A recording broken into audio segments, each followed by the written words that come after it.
We're here to fix the Magic Chef microwave. Turned it on. It was over there earlier. I was running the Instapot and the microwave, and this thing just turned off. So we're gonna try to fix it. So we went to try to fix it, and what do we have? We have some stupid thing here that I've not had to deal with before. This is called a Torx screw. But you see it's got that little circle in the middle. It sticks out, little nipple. Well, all of mine did not have a cutout for that circle, so I had to go to Home Depot, and they didn't sell the attachment by itself, so we had to buy the whole set. So I ended up getting this Husky business here. But once we had that, I was able to get the screws out. So I put them all in this cup. Now I want to set everything up so that I don't lose it. So it's all in the cup. All right. So then we open up. We open up the back. So there were 1, 2, 3, 4, and there was one on the side, 5. 5 screws to pull out. Might have been a 6th on the back. I don't know. There was not one on this side. So that loosens up these. So you pull this up. We'll go wide angle here. Boom. Pull that up, and then this is gonna be stuck. If you pry it up, you're gonna break it. Don't pry it up. Just get your hands somewhere where you have leverage and pull backwards, and it should come off of these tabs here. Comes off looking just like that. That's the inside of your microwave. And here's the inside of your actual microwave right there. So this is the side we're going to be dealing with. I watched some other YouTube videos. You can too. To find out what all these parts are. But the main thing I learned is don't touch that unless you discharge the charge with an insulated tool like this one, rubber handle. You'd want to, touch it in ways that might discharge the electricity into here, or connect it to itself, whatever. But basically this capacitor thing here can kill you, so don't touch it with your hands unless you've done what I just did. On this one, it looks like it's actually insulated, so I'm not even going to mess with that because I don't want to die. But the part I do want to mess with is the fuse. So where's the fuse? So I was looking around, I'm tracing wires. This wire goes here, this wire goes here, whatever. And then you have these things. So one thing that can go wrong with your microwave is all of these 3 sensors. There's 1, the gray one, 2, the gray one, 3. Those are sensors for when your microwave opens, and so it senses if it's open or if it's closed. I know it's dirty as shit in there. So yeah, basically, so we're looking around. So that's one problem that can happen, but I don't think it was that, because we just had like a dead shut off. And I don't think it's the capacitor because everything's connected and it looks fine to my eyes, but I don't know shit. So what I really think it is this fuse. So we're gonna look over here. There's a fuse, and as you can see, that fuse looks, I'm gonna try to focus here for you. The fuse looks burnt. Basically, if you see the brown there, it looks kind of burnt. You don't want your fuse to look burnt. That's the last thing you want it to look, is burnt, because that means the electricity, there was too much of it, and it basically cooked your fuse when you were trying to cook your coffee. So, so how are we going to deal with this, especially one-handed? Well, we're going to take this one hand and find a flat tip screwdriver just for leverage, and hopefully not shock ourselves with anything. Now I'm prying that out, and whatever, I don't even need the tool anymore. Let's just grab it with our little fingers and pull it out, because that's what we think is broken. So let's look at it under the light. It looks like a crack pipe. It's really stained or burnt or whatever. So let's assume that's fried. So what you want to do is go back to Home Depot, because you forgot your fuse, and you're gonna buy a fuse. So once you get back from Home Depot or Lowe's, you have one of these. It says microwave fuse right on it. You wanna make sure that it's a 20 amp or better, and it's rated for 250 watts. If we focus, it'll say 250 watts on the back. Trust me, I can read it. It's not actually that blurry in real life. It's printed nice and crisp, and it says 250 volts AC. But smart people don't like guessing. Smart people like to test things, right? So we're going to turn our multimeter to that setting right here. Where is it? It's that one. It's that one. Right there. Oh, there it is. Boom. Get it on that.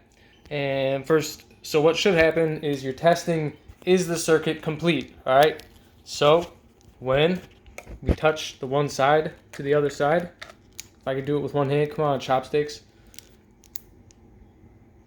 You can see the circuit is completed and it starts jumping around like that. What should it say? I don't know.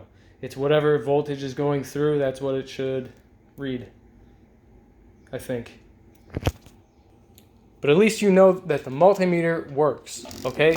So, thinking about a fuse, what does a fuse do? Well, it fuses current together, does it not? Okay, yes it does. So what we're gonna do is touch the two metal sides and pretend that it has current. So we're pretending that this is the electricity going through the microwave, and we're connecting it, and we'll connect it, and what happens is nothing. That's my hand. Sorry, I'm filming one-handed. Deal with it. But all right, you got connection and you got nothing. All right, because that's what happened. It just stays one when it's separated. So even though we connected it, it still thinks it's separated. Why? Because it's a crack pipe and it's burnt in the middle and it doesn't actually connect. But what should connect are these brand new ones from Home Depot and Lowe's. So these haven't been burnt out or smoked or anything like that, so we're gonna put them right here in the microwave where you'd expect it to go. So I've got the fuse right here. I'm not touching the metal parts because maybe, I don't know, maybe the oils do something weird. Maybe it cooks it, who knows. So I'm taking the ceramic part and I'm just gonna press it down. I don't believe it matters which way it's facing. It's not like a battery, it's like a fuse. So it is fused. I could be wrong and maybe I'll start a fire, who knows. But it's in, so we'll try it. I was gonna put the shroud back on this thing, but I figured, you know what? If it doesn't work, one less step to take. So let's test it out bare ass naked like this. I mean, you know, the microwave's naked, not me. All right, so we're back at the home plug. So this is the plug, and it does work, and I can show you that. So that's another thing. You want to test things to make sure that the issue isn't the plug itself. We already went around to the fuse box here to see if anything was out of line earlier, but it wasn't, so I didn't show it. So we're coming around, and let's just keep an eye on this thing. We should first plug it in. Maybe we'll have power to the clock. Holy shit. So that beeping noise was not my watch, it was not my phone, it was this bad boy right here.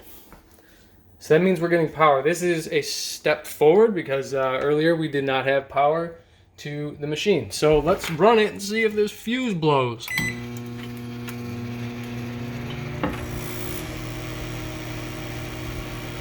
Well,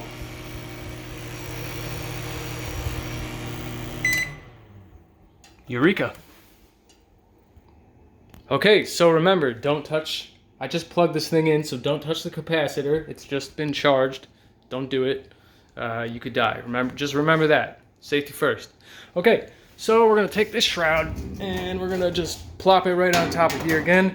Remember, there's gonna be there's going to be a pushing action as you get it on top. You're going to push forward instead of, you know, just smashing it or whatever it is you do, you barbarian.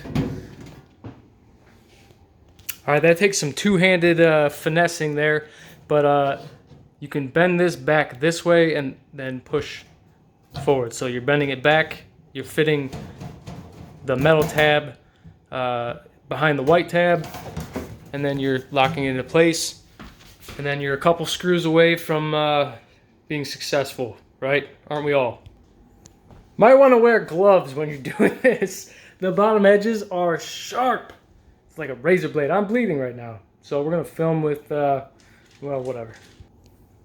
All right, so we're taking the brand new little tool that cost 10 bucks at Home Depot. Came in this package here. 10 bucks, you get the whole set. All right. 5 screws. So again, you have 1, 2, 3, and then there's the last guy here. You don't need to see these screw things in, right? You all know how a screwdriver works. Okay, and then the very last one, this guy. I know, I'm still bleeding. I was just talking about safety first. I got blood all over my hand. 5th one right here. Okay, in the spirit of testing things, I put some water in here, and we're going to see if it actually heats it up. It's heating. 3 minutes. We'll see what happens. Hopefully some boiling water. It's a lot of blood, though. Seriously. Watch what you're doing. Safety first. Decided to amputate. Let's check it out. I don't know if you can see. Oh, you can see that fog. All right, that's because the water's hot. When things are hot, they fog up. Okay, so what did we have? We had the Magic Chef. It works. It was the fuse. So now you know how to fix your Magic Chef or any microwave that looks like that on the inside. Hope this helped. Like, subscribe, or whatever YouTubers say. This is my first video. I don't know. Alright, go about your day. So remember to test things and touch electrical parts with rubberized handles so you don't die. And you can get this part at Home Depot. They didn't sponsor this video because they don't know who I am. They actually probably think I'm a shoplifter all the time because I never pick up a cart when I go in. Alright.